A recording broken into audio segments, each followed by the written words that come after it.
Good evening. I am Dr. Jaime Rodriguez, Vice President of the Weslaco ISD Board of Trustees. This special board meeting is being conducted pursuant to the Open Meetings Act. Notice of this meeting has been posted online for at least 72 hours. The board is meeting by the use of Google Meets and telephone transmission, which allows two-way communication from members of the public during public comments. A recording of this meeting is being made and will be available to the public at a later date. The time is now 5:33 p.m. and I call this meeting to order. I will now begin our roll call. Mr. Nieto? Here. Mrs. Sustaita? Present. Mr. Trevino? Here. Mr. De Los Santos? Here. Mr. Gonzalez? No, he's here in the building, but, and let the record show that a quorum of board members are in attendance. And we'll go on to item 3, public comments. There are none.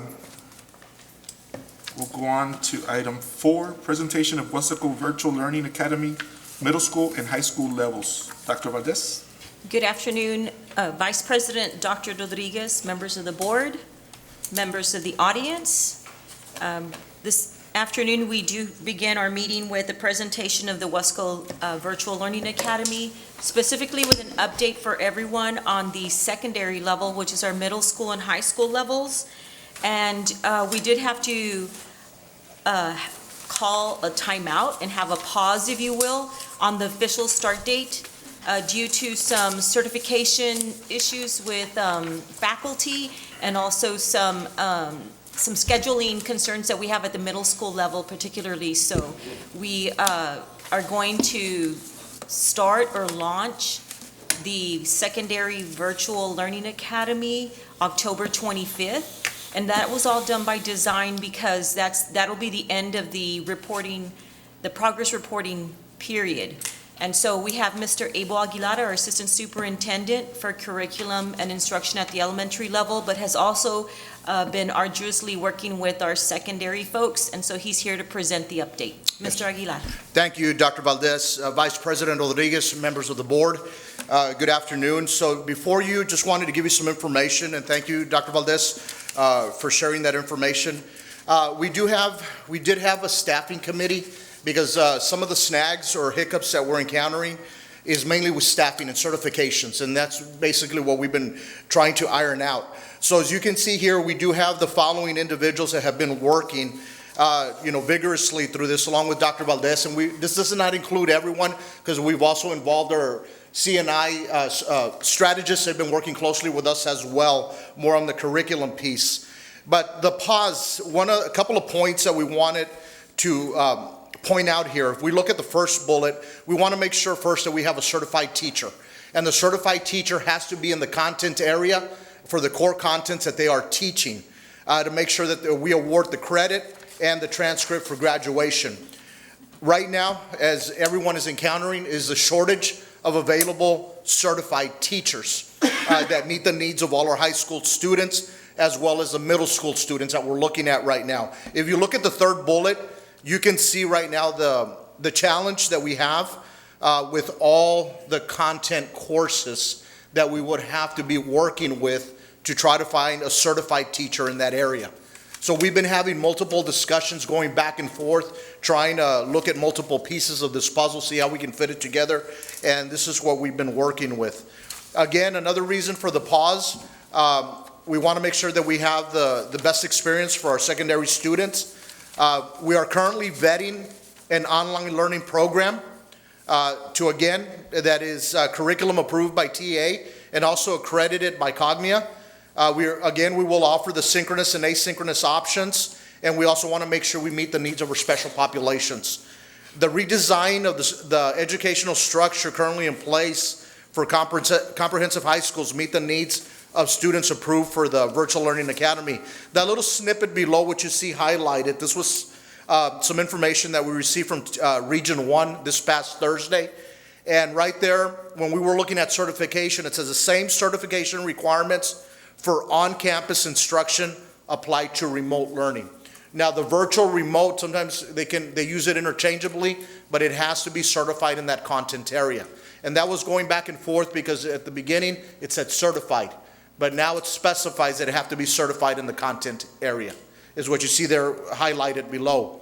So right now, if we look at all the secondary schools, and I want to point to the second column, those that qualify and meet the criteria under Senate Bill 15. In black, you have all the students that meet the criteria. In red, if we were to make adjustments with current teachers at our campuses, we would be displacing those numbers of students at those schools. So let me give you an example with Weslaco East and Weslaco High. Each core teacher, so we're looking at the 4 content areas, approximately 120 students, multiply that by 4, you're looking at about 480 students, not including electives. That means they would have a schedule change or a disruption if we pull teachers out of that equation. If we look at the middle schools, you see those number of students that would be displaced or the schedules will be disrupted. So we want to make sure that we look at this a bit more carefully as we're moving along before we move with our middle school and our high school moving forward. And of course, you see in the third column, you see those that have confirmed and undecided or declined. Right here, just wanted to give you an update. This is as of yesterday. These were our counts. 323 for the elementary. That's what you have as far as students participating virtually online. And we kicked that off yesterday. We're still ironing out a few hiccups here and there, but we're working through it with our strategists, our campus principals, administrators, and CNI staff to try to make sure that we continue the process moving forward. At this time, we do have the principals available. Some are here, some are virtually. CNI staff, we can answer any questions that you may have.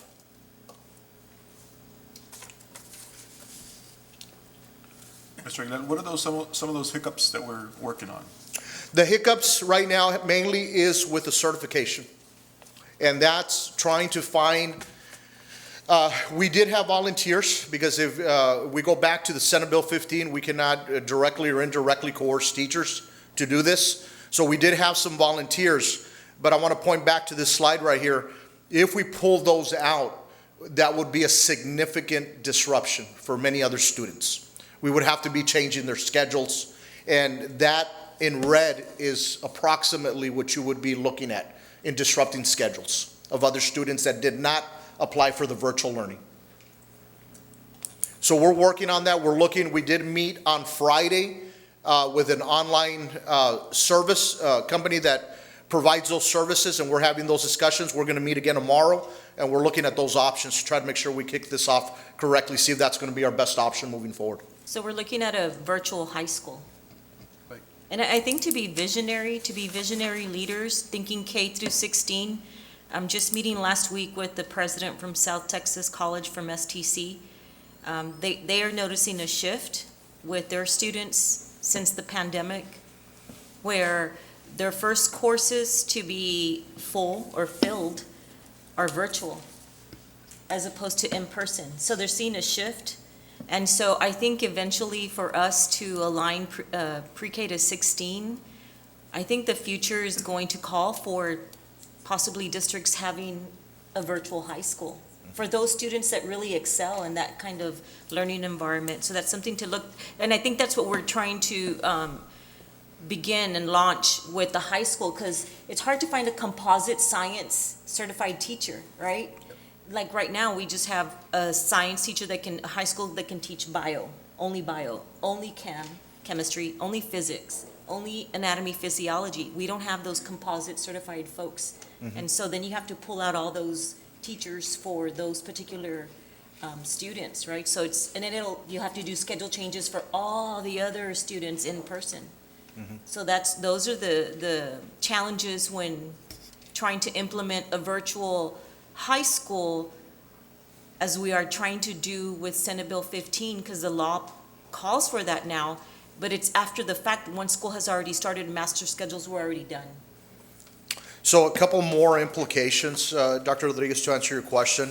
GPA is one of the main one really that we were concerned about, because when you're offering, two different curriculums, even though we're going to be text aligned, that's going to be a big concern that we were discussing. Rank and equity of classes offered, CCMR, certifications, career pathways, contact hours for CTE, college prep courses for TSI, and it goes on and on. So we had to look at all these implications and really have thorough discussions as we were moving forward with this. Mr. Aguilar? Yes, sir. What percentage of these students, especially the high school students, are selective virtual and they're AP students?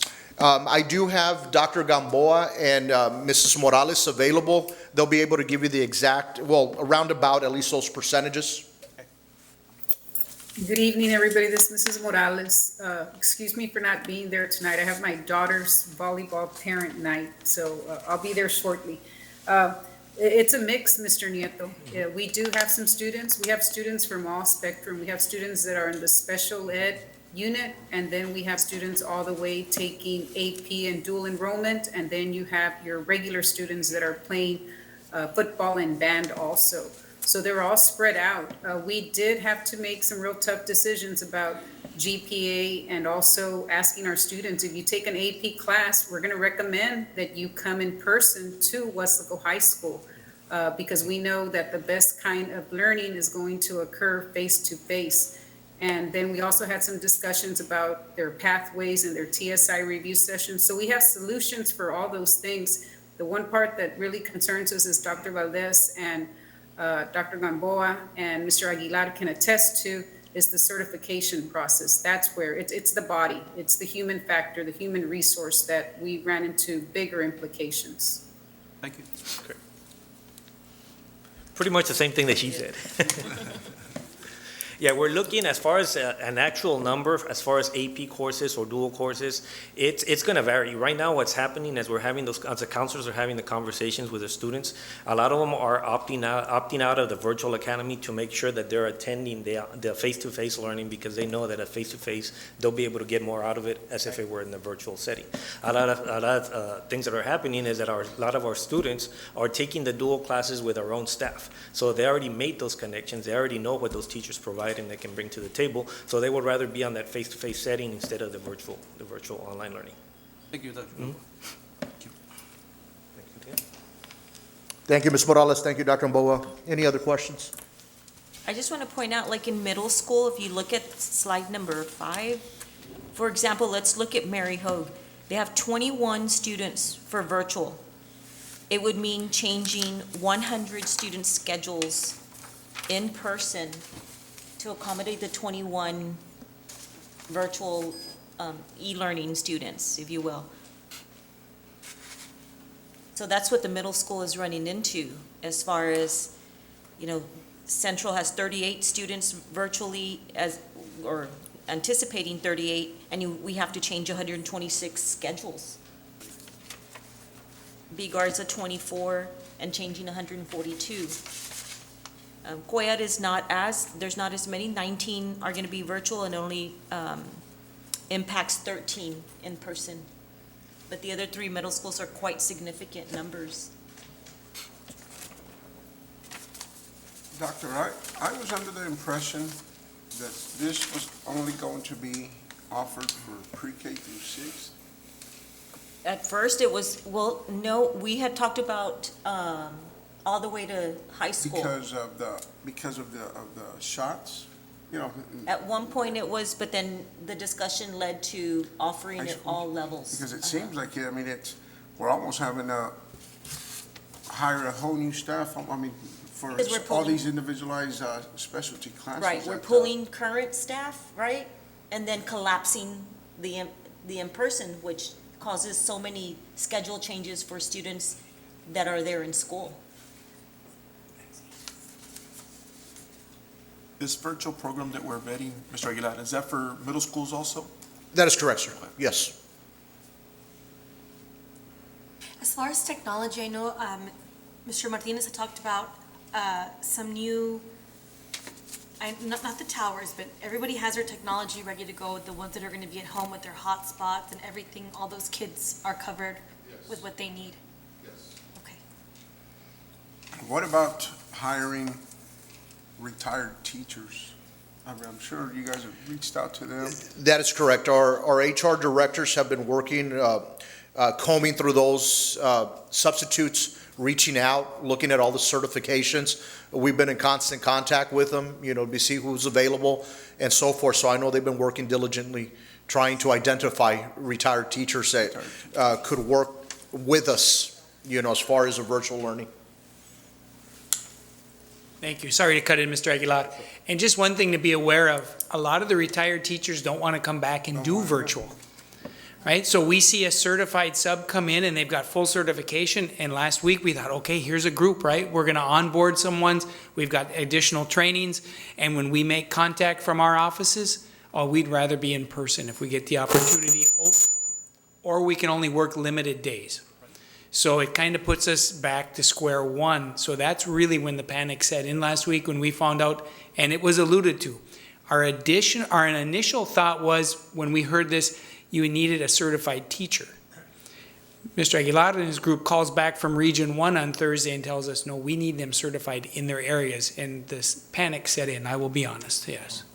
Question, Mr. Buttermer.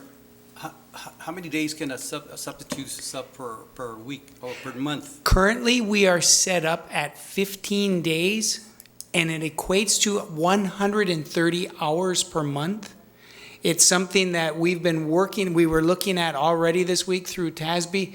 Maybe we can augment the hours or the days the way we work with our subs, and we can squeeze that 130 hours and make it more than 15 days.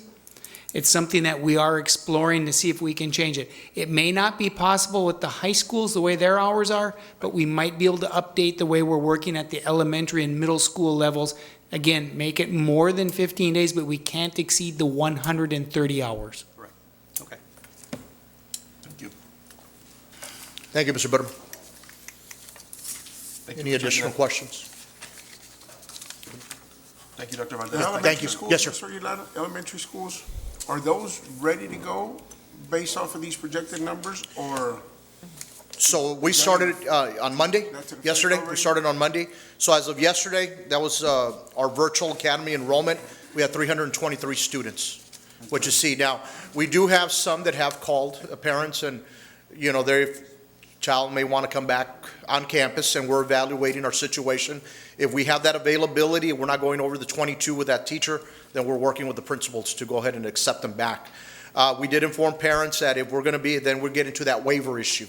If we're going to go past the 22, or if all the classes happen to be closed. We have 3 campuses that are pretty much already at peak. You have Memorial, Sam Houston, and Kleckler. Those 3 campuses are pretty much capped out at all their classrooms, grade levels. These numbers here increase our total enrollment? We did have several inactives that were waiting for the virtual academy. We can get you an exact number on those that we activated because they were waiting for the virtual academy. We'll work with our PEMS department to go ahead and provide that in the update, how many we activated that were inactive. Okay. For my personal thinking about this is, obviously, this is the most important thing, was trying to get the pre-K through 6 because of the shots. If the shots are available for the middle school through high school, then, it seems like you guys are racking your brains trying to make all that fit, and it's just something that's not fitting right now. Well, I think because Senate Bill 15 became law, Okay. we're adhering to Senate Bill 15, and that's kinder through high school. So should we have a high school or middle school student request? I think by law, we need to Right. offer it this school year. And when we're looking, and the cumbersome process has been, it was very hard to determine a few weeks ago because we have to look at every application that came in, what classes they're taking. And I know that was that's a cumbersome process, really going through it to make sure that we're aligning the student needs to our teacher certifications. And that's why it's been a process, and we continue to work through that. But I do want to thank the principals and everyone involved because I know they've been spending a lot of time on this. One more question, Mr. Aguilar. I'm looking at this from Edinburgh CISD. They did put out there that they had a work from home option for those teachers who were already retired and wanted to help out and teach virtual. Is that an option that we have thought about of maybe doing to entice more maybe retired educators to a work from home option? That is something that we have not discussed yet, but it's definitely, we can have that discussion, and we'll sit down and we'll look at it. Okay. I think that would probably get more people to want to maybe look into it. They can work from home. Thank you. Well, good. Thank you. Mr. Left. Thank you. Thank you. Before I move on to the next item, I just want to let the record reflect that Mr. Andrew Gonzalez joined the meeting at 5:35 PM. And we'll move on to item 5, discussion and update on ESSER 2, Coronavirus Response and Relief Supplemental Appropriations Act, CRRSA, and ESSER 3, American Rescue Plan funding. Dr. Valdez? This afternoon, we have Mr. John Garlick, who will be sharing and discussing the ESSER use of funds plan and update, particularly with the virtual school support. Mr. Garlick, you may proceed. Good evening, Board Vice President, members, Dr. Valdez. I haven't given you an update in a while on overall ESSER. You have a document up there that has pretty much everything laid out. I'm going to focus on just a couple of things, although if you have questions on anything else, willing to answer. And unlike previous ones I've given you, this one is actually larger font, so maybe a little more legible. I tend to like smaller font. Want to talk about a couple things, and the main one is going to be the financial support for the Virtual Learning Academy, how we could do that through ESSER. And the reason I mentioned financial support, if you go to the very first page there, I've deleted ESSER 1 because we're now done with that, but you'll notice some discussion there on the Virtual Learning Academy. Because of qualifications, there are students who are eligible to attend that we will lose ADA for. And these numbers have been changing almost every day or so. So this is, what I have there is probably the cap. It's only going to go down, but this is where we're starting at. Based on numbers for the Virtual Learning Academy that do not qualify, we would lose ADA for about 156 students, which is about $6,560 a day in ADA loss. Then you've got some general stats. We received over 1,245 applications. 546 were qualified under Senate Bill 15. 699 not qualified. There were some unqualified who were accepted due to medical reasons. That's 139. And there were some unqualified who were accepted because they were pre-K. That was 17. So the total that were not qualified that were accepted, 543. There you've also got the estimated ADA cost per pupil per day, $42.05. 141 instructional days takes into account for starting yesterday for the rest of the year.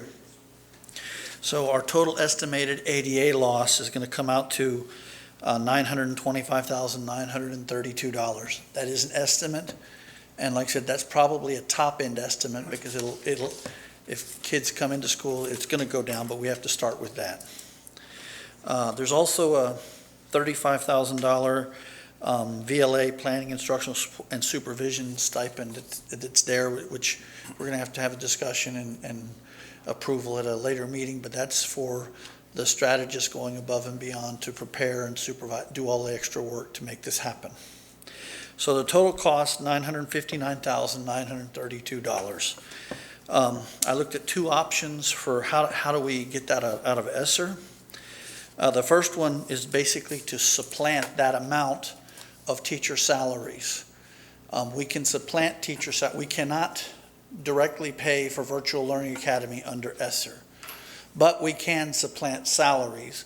So what we would end up doing is basically supplanting $959,000 worth of salaries, which would free up money from local to take care of the Virtual Learning Academy. That's one way. Some issues with that is going to have to do with all the reclassification and everything else to make that happen. That was the first option. The second option, which is the one I would recommend and we're looking at doing, is instead, from the very beginning, Mr. Sanchez he's taken a very low rate of indirect costs. And so what we've done is basically pumped up that indirect cost, which is legal and allowable, but that will free up the money then to fund the Virtual Academy and all of that. And because of, it's a lot simpler to do that, it's just going to be an amendment in my case on the ESSER application. I'm recommending that we're going to do it with option 2. And I have to amend the ESSER application anyway for us to get the last third of the money, so it's not like it's extra work to do that. We have to do it anyway. If you'll go to the next page, they're highlighted in yellow. You can see that it would basically adjust the indirect costs up to 1.472 million. Basically, that's indirect costs that Mr. Sanchez needs to take care of the support for the grant, plus support what we need for the Virtual Learning Academy, so we don't suffer because of the ADA loss. If you go to the next page, and that's where we had talked about the vaccine stipend. Basically, I fit that in under ESSER 3A. I know there's still work being done for how we're going to collect that information because of HIPAA and those requirements. I am the funding source. I'm not the expert on HIPAA or all those other things. I just shell out the beans. There were some adjustments. If you were to compare this document to previous ones, there's some items that slid from ESSER 2 to ESSER 3 because of the funding moves to make sure it balanced. But that's kind of where we stand right now. We had put a hold on ESSER funding for all the other projects until we got a better feel for the Virtual Learning Academy. But now that we've got that feel and we can make it all happen, we've given the go-ahead, so people are starting to prepare their board items and their purchase orders and the various things that they have there. At that, any questions or concerns? Mr. Garlick, the total amount is for all staff members that we have that hopefully will get vaccinated. Oh, for the correct? vaccine stipend? Yes. Right. And an email went out, I believe it was early Friday morning, to all staff, making sure they understood this is what you have to do to qualify for the stipend. You had 2 ways to do that. If you had a health risk, you could get a letter from a U.S. certified medical personnel as one way that, hey, I'm not going to get the vaccine, but you'd still get the stipend. Or you had to get the stipend. It went out on the 1st, so if you had not done anything on the vaccine, you could still have gotten vaccinated, this weekend or today and had enough time to get your second vaccine before the end of the month, so you would qualify. Okay. In addition, because we still have a few staff that we're bringing on board, if I'm a new staff member, whatever my date of hire is, I would have 6 weeks to get to meet the vaccination requirements, and I too would get the stipend. And we set a closeout date on that at the end of April, because we're not going to continue this into next, between now and April. Those staff members that retire in December, will they qualify for the vaccine stipend? Since they're already working and they already. That is a really good question, and I would have to. I don't know when. Originally, we were looking to pay it out in January, so I'd have to defer to Mr. Sanchez on how we would have to work that out. And also Sorry the to item was punt. board approved as full-time, for all full-time It's full-time. staff. Right, full-time staff. Yeah, we are looking at making that a payment in January. If anybody gets hired later and still qualifies, we'll make it in February. But Andres, if they retire in They retire December, in December.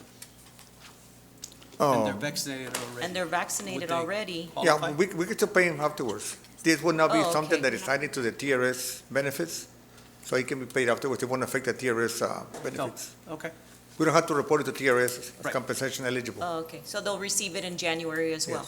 If they retire, Yes. retirees in December, okay. The question that was brought up to me, now I'm remembering, Mr. Sure. Yunque mentioned that, substitutes wanted to know also, since they're around the kids daily, would they qualify? I know I just heard Dr. Valdez saying it's for It was full-time. full-time. But they are around the kids as substitutes all day, so I don't know.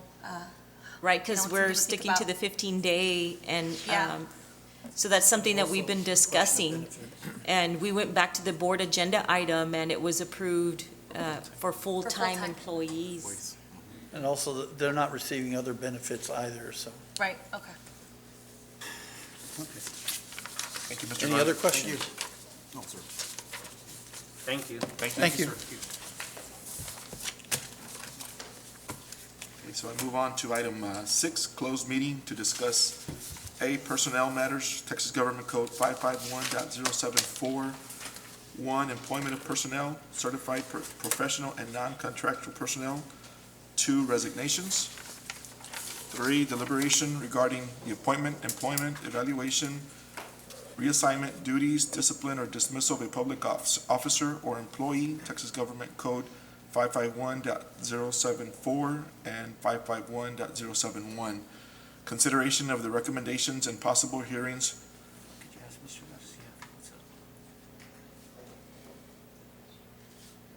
After I read this? Okay, good. Consideration of the recommendations and possible hearings for the mid-contract terminations of non-certified contract administrators Jose Guadalupe Garcia and Melba Segura. Deliberation regarding the mid-contract terminations of non-certified contract administrators Jose Guadalupe Garcia and Melba Segura. B, consultation with attorney pending or contemplated litigation, a settlement offer, or C, a matter in which the duty of the attorney to the Weslaco ISD under the Texas Disciplinary Rules of Professional Conduct of the State Bar of Texas clearly conflicts with Chapter 551 of the Texas Government Code 551.071. Mr. Garcia, do you want this hearing, I've been instructed by our attorney, in closed session or an open session? Closed session? Okay. So it is now 6:04 p.m. and we will go into closed session. It is now 9:09 and we will reconvene in open meeting. And we'll start with letter A, possible action, if necessary, on items discussed in closed meeting. 1, discussion and possible action on new employment, certified professional and non-contractual personnel. Dr. Valdez? Recommendation is for your approval as discussed in closed session. Motion to approve. Second. I have a motion by Mr. De Los Santos and a second by Mr. Gonzalez. Any discussion? We'll take it to a vote. Mr. Nieto? Aye. Mrs. Sustaita? Aye. Mr. Trevino? Aye. Mr. De Los Santos? Aye. Mr. Gonzalez? Aye. Item A2, discussion and possible action on resignations. Dr. Valdez? Recommendation is for approval as discussed in closed session. So move. Second. I have a motion by Mr. Nieto and a second by Mr. Gonzalez. Any discussion? We'll take it to a vote. Mr. Nieto? Aye. Mrs. Sustaita? Aye. Mr. Trevino? Aye. Mr. De Los Santos? Aye. Mr. Gonzalez? Aye. Motion passes. Item A3, discussion and action to conduct possible hearing and take possible action regarding the proposed mid-contract termination of non-certified contract administrator Jose Guadalupe Garcia. Dr. Valdez? The hearing took place earlier this evening. Recommendation is for mid-contract termination of non-certified contract administrator Jose Guadalupe Garcia. Excuse me.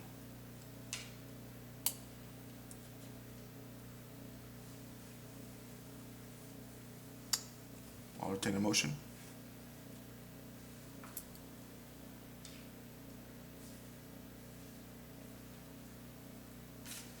Motion to approve? Second. I have a motion by Mr. De Los Santos and a second by Mr. Trevino. You have any discussion? We'll take it to a vote. Mr. Nieto? Aye. I'm going to support the superintendent's recommendation. Mrs. Sustaita? Aye. Mr. Trevino? Aye. Mr. De Los Santos? Aye.